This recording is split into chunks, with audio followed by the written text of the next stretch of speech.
चुनाव आ गए और बड़े बड़े जुमले छा गए और मोदी जी मत बोला करिए। आपने राम मंदिर जुमला बोला, बना दिया, 370 जुमला बोला, हटा दिया। रोजगार बोला था, सबको दिला दिया। मुझे ऐसा लगता है एफआईआर में कितनी गोली है बताइए? एफआईआर में कितनी गोली? कोर्ट में गया था या नहीं गया था? एफआईआर में कितनी गोली थी? अभी मजा आएगा ना भिड़ो। हैं कि जिनकी लाशों पर सर रखकर आजादी थी हमने पाई, वो अब तक है खाना बदोश गम की काली आंधी छाई। तो उनके ऊपर छाई हुई गम की आंधी को छुपाने के लिए, और अगर ये कह रहे हैं संविधान विरोधी, मैं बताना चाहता हूं सितंबर 1947 में महात्मा गांधी का बयान है कि जो जो लोग आना चाहेंगे उन्हें आने देना और भविष्य आने देना भारत की जिम्मेदारी होगी। मैं आपको एक नहीं दर्जनों गिना सकता हूं। सीए के लिए देखिए इस्लामिक मुल्क कई सारे हैं। इस पूरे देखिए, मैं बार बार बोलता हूं कि हिंदू एक ऐसा भाग है जिसका कोई मुल्क नहीं है। और मैं ऐसा भाग है जिसका कोई मुल्क नहीं है, पूरी दुनिया के अंदर कोई मुल्क नहीं है। हिंदू, सिख, जैन, बौद्ध, जैन खासतौर पर, और हिंदू और सिख, ये लोग कहां जाएंगे? इनका मुल्क तो एक हिंदुस्तान ही है। अगर इनको ना नागरिकता मिलती है तो आपत्ति क्या है? आपने कहा कि एक अभागा हिंदू ऐसा जो किसी मुल्क में जगह नहीं, उसका क्यों देश नहीं? कई लाख हिंदू तो अमेरिका में रहते हैं, कई लाख कनाडा में रहते हैं, अरब देशों में उन्हें नागरिकता भी मिल रही है। सर, क्रिश्चियन का देश है, इस्लामिक का देश है, बौद्धों का देश है। एक हिंदू देश बताइए, एक हिंदू राष्ट्र बताइए पूरी दुनिया के अंदर। नहीं, इसमें अगर आप बताइए ना, है कोई राष्ट्र? कोई हिंदू राष्ट्र है? किसी ऑडियंस के पास बताओ, इसको बताओ तो बताइए कोई। और सुनिए, मुस्लिम मेजॉरिटी वाला एक सेकुलर राष्ट्र बताइए। ये बातें बताई नहीं जाती, नजर लग जाती है। सुधांशु त्रिवेदी, एनडीए का नंबर क्या होगा आपकी राय में? हमारा तो कहीं कोई शक ही नहीं है, बीजेपी 370 के पार और एनडीए 400 के पार। आपका जो या तो झूठे होते हैं या जिनके कोई तिकड़म होती है, केवल वो संख्या बता पाते हैं। चुनाव में संख्या कोई नहीं बता सकता। हम ये कह सकते हैं अखिलेश जी ने 403 में 400 बताई तो झूठे होते हैं, 403 में 400 बताई तो थी। झूठे अच्छा, होते वो हैं झूठे थे, तिकड़म ही थे। किसी भी विषय को आप किस रूप में प्रस्तुत कर रहे हैं जी कि नाथूराम गोडसे हिंदू था और ब्राह्मण था, ये कहने का क्या मतलब है? इसका मतलब तो ये वो बता रहे, ये कौन सी नीति है? मुझे याद है, वो तो हमारी मेमोरी की बात है।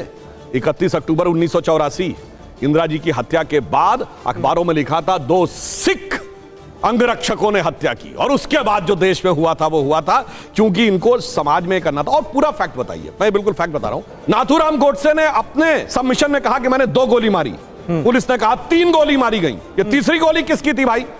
और वहां पर 2 और अखबार थे जिनको कि ये लोग बहुत इंपॉर्टेंट मानते हैं, संयोग से एक विदेशी और एक भारतीय था, द हिंदू और न्यूयॉर्क टाइम्स। दोनों के पत्रकारों ने लिखा 4 गोलियां चली, और आज तक यही नहीं पता कि गोली कितनी चली। आप जनता को बेवकूफ बना रहे।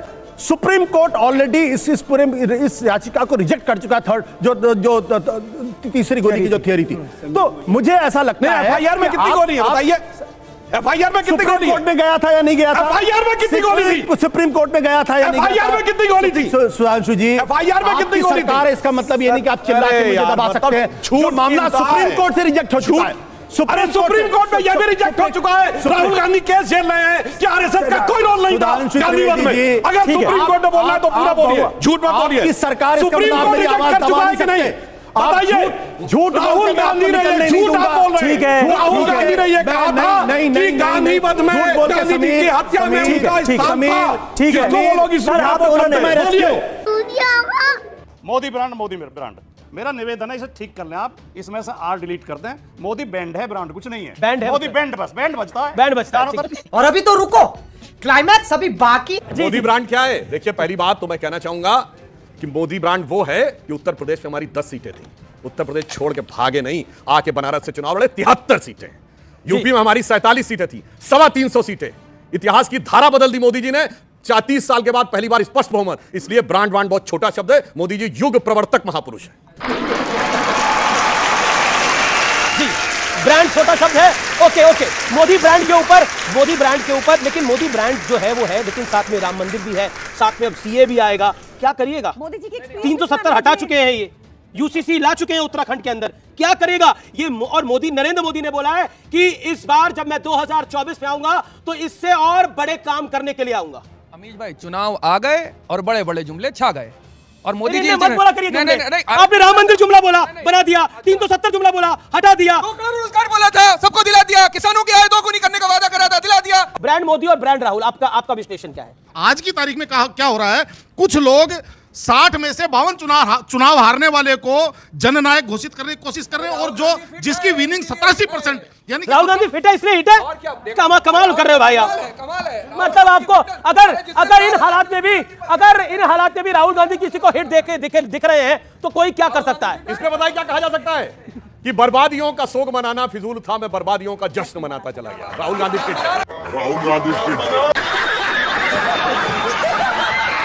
अब तक के का जो शराब घोटाला था उसमें ये सबसे बड़ा झटका अरविंद केजरीवाल को व्यक्तिगत तौर पर लगा है, क्योंकि हाईकोर्ट में जो उन्होंने प्रेयर दी थी, जो पिटीशन दाखिल की थी, उसमें यह था कि इस मामले में कोई भी कोएर्सिव एक्शन ना हो, इसके इंटरिम रिलीफ के लिए गए थे। कोर्ट में जब पूरी सुनवाई हुई तो जो चीज सबसे ज्यादा महत्वपूर्ण है, जिसको लेकर शायद चिंता आम आदमी पार्टी को होनी चाहिए, वो ये कि कोर्ट ने पहले पूछा कि आपके पास सबूत क्या है। ईडी ने कहा कि हम आपको सबूत को ओपन कोर्ट में नहीं दिखा सकते। कोर्ट ने कहा ठीक है। उनके चैम्बर में जाके उनको लिफाफे में जब सबूत दिखाया गया और सबूत देखने के बाद चूंकि दिल्ली हाई कोर्ट ने किसी तरीके की रिलीफ देने से मना कर दिया, अदालत ये नहीं कहती आप गिरफ्तार करें, गिरफ्तार का कोएर्सिव एक्शन पे जो स्टे मांगा था उसको उन्होंने मना कर दिया। इसका मतलब स्पष्ट है कि दिल्ली हाई कोर्ट ने जो रिलीफ देने से मना किया है, इसका मतलब कि ईडी ने जो सबूत दिए हैं वो कम से कम अदालत को यह लगता है कि प्राइमा फेसाई वो काफी है, और उस संदर्भ में उन्होंने कोएर्सिव एक्शन पर किसी तरीके की रोक लगाने से इनकार कर दिया। ये सबसे महत्वपूर्ण मसला आज की तारीख में है। और इस दौरान जब कोर्ट में यह भी पूछा गया कि आपने अभी तक गिरफ्तार क्यों नहीं किया है, तो ईडी ने कहा कि हम कभी भी गिरफ्तार कर सकते हैं उनको।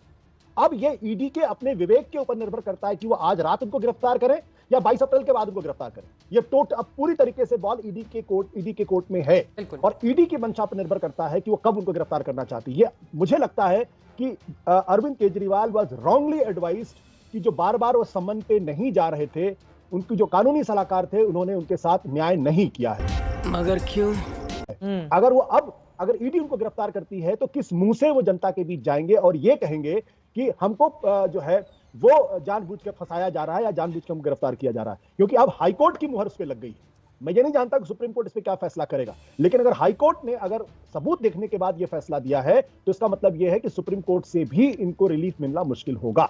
और आज प्रश्न पहली बात जी ये, और आपकी बातों से हाँ में हाँ मिला रहे हैं संगीत रागी जी, आप अपनी बात पूरी करते हैं, उसके बाद संगीत जी के पास में जाऊंगी। इसमें जो दूसरा पहलू ये है कि जब आप मामले को इतना लंबा खींचते हैं, जब आप 9 समन्स आपको मिले और समन्स पे आप पेश नहीं हो रहे हैं, तब जो कोर्ट जो 4 समन मिलने के बाद जो ईडी ने कोर्ट में मुकदमा दायर किया था 174A के तहत, यानी आप विलफुली एजेंसीज को, गवर्नमेंट को डिफाई कर रहे हैं। और अगर वो मामला अगर अदालत के अंदर साबित, अब ईडी के पास पूरा सबूत है कि मैंने इनको पहली बार समन दिया, दूसरी बार दिया, तीसरी बार दिया, चौथी बार दिया, 9 समन हमने दिए हैं और ये ईडी के सामने पेश नहीं हुए, इसका मतलब ये विलफुली हमको डिफाई कर रहे हैं और विलफुली जो इन्वेस्टिगेशन है उसमें कोऑपरेट नहीं कर रहे हैं। मैं कह रहा हूं ये मारो, तो वहां से भी इनका कन्विक्शन हो सकता है। आप सिर्फ ये, मैं शराब घोटाले की बात नहीं कर रहा हूं, और जो 174A है उसमें 6 महीने की सजा भी हो सकती है, क्योंकि उसमें कोई इन्वेस्टिगेशन नहीं होना। उसमें ईडी को खाली वो सबूत पेश करने की मैंने इनको 9 समन्स दिए थे और देखिए इन 9 समन्स पे ये हाजिर नहीं हुए हैं। तो ये गंभीर मसला है और इसलिए मैंने कहा कि ये अरविंद केजरीवाल की पॉलिटिकल कैरियर में अब तक का सबसे बड़ा झटका है। खत्म गया।